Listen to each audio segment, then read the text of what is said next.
अब कहीं ऐसा ना हो कि सब असमंजस में और इन अटकलों के बीच में और नेगोशिएशंस के बीच में लालू यादव कन्वीनर बन जाए, तब नीतीश बाबू क्या कहेंगे, ऐसा भी कुछ लोग पूछ रहे हैं। वहीं हम ये चुस्कियां लेते रहेंगे, राजनीतिक माहौल बन रहा है। लेकिन मुंबई में इस गठबंधन की बैठक से पहले बिहार में नेता प्रतिपक्ष विजय सिन्हा ने जदयू और आरजेडी समेत पूरे विपक्षी गठबंधन पर करारा हमला बोला है। उन्होंने विपक्षी गठबंधन के नेताओं की तुलना अभिनेताओं से की है।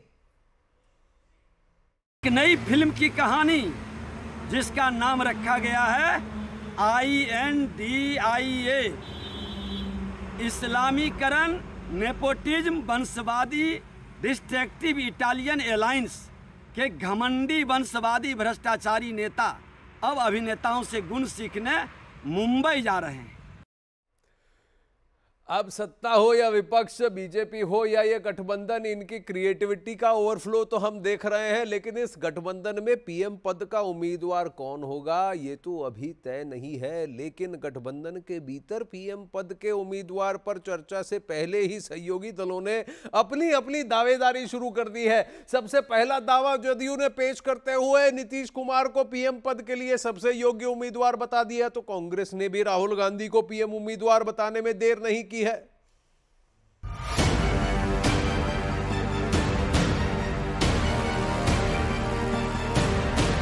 बीजेपी को केंद्र की सत्ता से बेदखल करने की हसरत लिए आगे बढ़ रहे INDIA गठबंधन में एक अनाड़ 100 बीमार वाले हालात बनने लगे हैं। चुनाव से पहले ही गठबंधन के 26 सहयोगी दलों में पीएम पद की दावेदारी की रेस शुरू हो चुकी है। इसकी शुरुआत की जेडीयू ने, जिसके बाद एक एक कर कई दलों ने पीएम पद के लिए अपनी अपनी दावेदारी ठोक दी। कुमार जी के प्रधानमंत्री या संयोजक बनने का सवाल है, हम इसके संस्थापक हैं, वो हमारे लिए बड़ी चीज़ है। 2024 में हमारा गठबंधन जीते, ये हमारे लिए बड़ी चीज़ है। पद या प्रधानमंत्री पद हमारे लिए महत्वपूर्ण नहीं है। यद्यपि नीतीश कुमार जी प्रधानमंत्री पद के लिए भी और संयोजक के पद के लिए भी वो सारी योग्यताएं रखते हैं।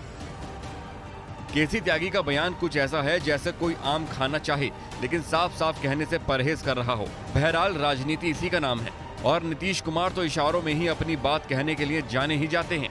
ऐसे में जेडीयू की ओर से जैसे ही नीतीश को पीएम पद के लिए परफेक्ट पर्सन बताया गया, वैसे ही गठबंधन दलों में खलबली मच गई और INDIA गठबंधन में सबसे बड़ी पार्टी कांग्रेस ने भी पीएम पद के लिए अपनी दावेदारी पेश कर दी।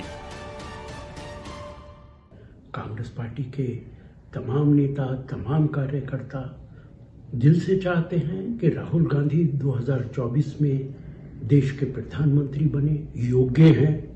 देश के अंदर सबसे ज्यादा फॉलोइंग है। कन्याकुमारी से लेकर कश्मीर तक राहुल गांधी जहां जाते हैं लाखों आदमी इकट्ठा हो जाता है, उन पे भरोसा रखता है। वहीं जो दल अपने किसी नेता को फिलहाल पीएम मटेरियल नहीं मानते, वो अपने सहयोगी दलों की वकालत करने से गुरेज भी नहीं कर रहे हैं। बिहार में जेडीयू के साथ सत्ता का सुख भोग रहे आरजेडी ने केसी त्यागी के सुर में सुर मिला दिया और नीतीश को पीएम पद का योग्य उम्मीदवार बता दिया। बिल्कुल सही बात है। तो पूरा देश जानता है कि आदरणीय नीतीश कुमार जी प्रधानमंत्री पद के सबसे योग्य उम्मीदवार साबित हो सकते हैं और सब लोग चाहते हैं, एक बिहारी होने के नाते, और हम लोग चाहते हैं कि आदरणीय नीतीश कुमार जी प्रधानमंत्री के पद के उम्मीदवार हों इंडिया गठबंधन के। बीजेपी नेता राम कृपाल यादव ने INDIA गठबंधन में मची पीएम पद की रेस पर चुटकी ली और करारा तंज कसा है। इंडिया गठबंधन, जिसको मैं कहता हूं घमंडिया गठबंधन, इसमें तीन ही नहीं है, कम से कम 10 से 12 लोग इसमें पीएम के उम्मीदवार हैं और सब पार्टी का लोग कह रहा है कि हमारा जो पीएम के उम्मीदवार है हमारी पार्टी का, वही पीएम मटेरियल है, वही सब श्रेष्ठ है। अरे साहब, खास तौर पर मैं कहना चाहूंगा कि अब इन लोगों का रास्ता तो बंद कर दिया। वहीं बीजेपी के वरिष्ठ नेता मुख्तार अब्बास नकवी ने अपने ही अंदाज में INDIA गठबंधन पर व्यंग के तीर चलाए। कुनबा बढ़े या न बढ़े, कंफ्यूजन और कलह जरूर बढ़ता हुआ दिखाई पड़ रहा है, क्योंकि आज की तारीख में जो म्यूजिकल चेयर का गेम होता है ना, तो कुर्सी एक और खिलाड़ी अनेक, आज की तारीख में ये दिखाई पड़ रहा है। INDIA गठबंधन के भीतर पीएम पद के दावेदारी की रेस शुरू हो चुकी है। हालांकि गठबंधन के सहयोगी दलों में से एक शिवसेना उद्धव गुट के सूत्रों का दावा है कि 31 अगस्त को मुंबई में होने वाली गठबंधन की बैठक में पीएम पद को लेकर कोई चर्चा नहीं होगी।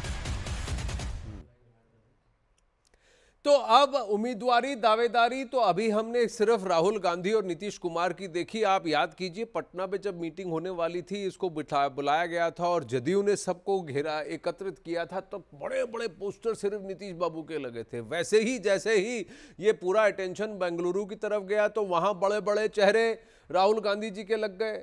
अब मुंबई में है तो आप देख रहे हैं 2-3 दिन से सिर्फ प्रचार उद्धव ठाकरे जी का हो रहा है। तो दावेदारी अलग अलग लोग प्रस्तुत करेंगे। ममता बनर्जी तो अभी तक कुछ बोली नहीं है, लेकिन सबसे प्रबल दावेदार वही है। वो कहेंगी मैंने तो बीजेपी को अपने घर में भी हराया, उन्होंने चुनौती दी, मैंने हरा दिया, अब प्रधानमंत्री नरेंद्र मोदी को हराने का मादा सिर्फ हम रखते हैं। वही बात अरविंद केजरीवाल भी करेंगे। वहीं इस गठबंधन में पीएम पद के उम्मीदवार के सवाल पर जेडीयू महासचिव केसी त्यागी ने गोलमोल जवाब दिया। उन्होंने इस सवाल को बीजेपी का प्रचार तंत्र बताया। आइए आपको सुनाते हैं उन्होंने क्या कहा। पार्टी के प्रचार तंत्र का नतीजा है कि दिन में 10 बार हमें इस सवाल का जवाब देना होता है जी, कि कौन चेहरा होगा। आज मैं जवाब दूंगा, मुझे कल फिर यही जवाब देना है कि कौन चेहरा होगा। कोई चेहरा नहीं होगा। देश की 140 करोड़ जनता का चेहरा हम लोगों के सामने है, वही चेहरा होगा। लेकिन मुझे कल फिर बताना है। अब इधर महाराष्ट्र कांग्रेस के नेता अध्यक्ष नाना पटोले ने कहा है कि इस गठबंधन के सभी दल अपने अपने पार्टी सिंबल पर चुनाव लड़ेंगे। वहीं पीएम पद पर उन्होंने कहा कि राहुल गांधी को गठबंधन के पीएम उम्मीदवार का चेहरा बनाना चाहिए। कांग्रेस की तरफ से कन्वेयर कौन होना चाहिए और कौन होगा, ये अभी वो इंडिया अलायंस मीटिंग का इशू है, वो उसमें डिसाइड होगा। पीएम फेस आपकी तरफ से? देखो, हमने कल भी कहा कि कांग्रेस से सभी कार्यकर्ताओं को लगेगा कि राहुल जी बने, लेकिन इंडिया अलायंस में बहुत सारे चेहरे हैं और मेजॉरिटी में जब आएगा तो बैठ के डिसाइड किया जाएगा।